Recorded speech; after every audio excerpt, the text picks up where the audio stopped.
omutuukirivu Adolf Tibeyalirwa Mukasa Ludigo Abwoli y'omu ku bajulizi ba Uganda 22 mu nzikiriza y'ekikatoliki abajjukirwa ennyo olw'okwewaayo okufiirira eddiini yaabwe mu bukambwe bwe battibwa Ssekabaka Mwanga Basammula. Yali musajja mutoolo era ng'azaalibwa mu disitulikiti y'e Kyenjojo, ye muwolereza w'abalimi, abalunzi n'abayizzi. Ono y'omu ku bajulizi abo abatakungirizibwa nnyo wabula ng'emboozi eri emabega we ate yayongera abajulizi ba Uganda bonna ettutumu. Eno y'ensonga eyatwolekeza ku kitundu kwazaalwa e Katoosa mu disitulikiti y'e Kyenjojo gye twawulidde enjazi 22 ezaakula ne ziwola ate nga zijjudde ebyewuunyo. Wano twasisinkanya abalamazi abali 10,000 okuva kuno n'ebitundu ebyetooloddewo nga bakuŋŋaanye okujjukira omujulizi enzaalwa Adolf Ludigo Mukasa.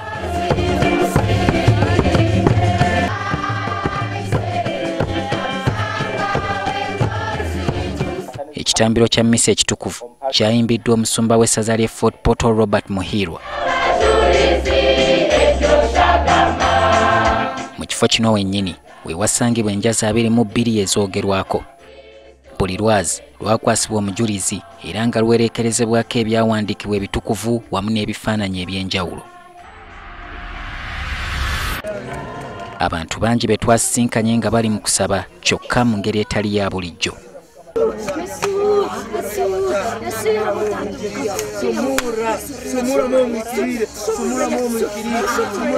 Wano waliwo n'abantu ab'enjawulo abayambako ababeera bazze mu kusaba. Abalala ekiba kibaleese kwewummulirako. Mu kulambula kwaffe twasinkanye Reverend Father Moses Mutangirizi nga ye bwana mukulu w'ekigo ky'e Katoosa era n'atunyumiza ku ngeri abantu bano gye basabamu. Speaking in tongues is a gift of the Holy Spirit. Okwogera mu nnimi kirabo okiva eri Katonda. You don't have to belong to the si kyabalondemu. Uganda Matters Guild to speak in tongues. Ono atutegeezezza nti abantu abaalemererwanga okugenda e Namugongo ku lwa 3 June wano we baalamagiranga. Those who never used to go to Namugongo, abatasobolanga kugenda Namugongo bajjanga wano kuba tuliranaganye n'ekyalo Ludigo gye yazaalibwa. Adolf Ludigo Tibeyalirwa. Oluvannyuma baalonda olwa 27 January okulamaganga okujjukira omutuukirivu Ludigo, so nga ku lunaku lwe lumu Yoanna Maria Muzeeyi omujulizi yasembayo okuttibwa lwe yafa. Abantu okukkiriza kwe balina mu bajulizi ba Uganda okumanya mu bitundu by'eno kungi bawandiika n'ebyetaago byabwe ne babizizika ku njazi zino n'essuubi ery'okuddibwamu. Empunda y'amayinja gano mu butuufu eyanaamiriza kubanga ezimu zirimu n'ebisenge ebyatumibwa amannya agali mu bitabo ebitukuvu. Bakira bwe neebuuza engeri ekifo kino gye kyafuulibwamu eky'abajulizi okutuusa lwe tusisinkanya omukadde ono Marita Tinkasimire nga mwannyina wa Musenyooli Hilary Kayijanabyo agambibwa okufuula ekifo kino kye kiri olwaleero nga yatandika eyo mu myaka g'60.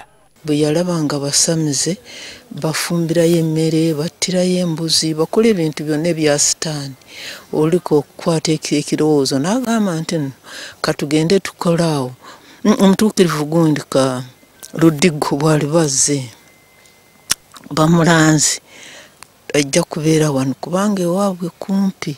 Marita agamba nti Father Francisco Kibira ye yazuula ekifo kino wabula n'afa ng'omulimu guno tegunnatandika.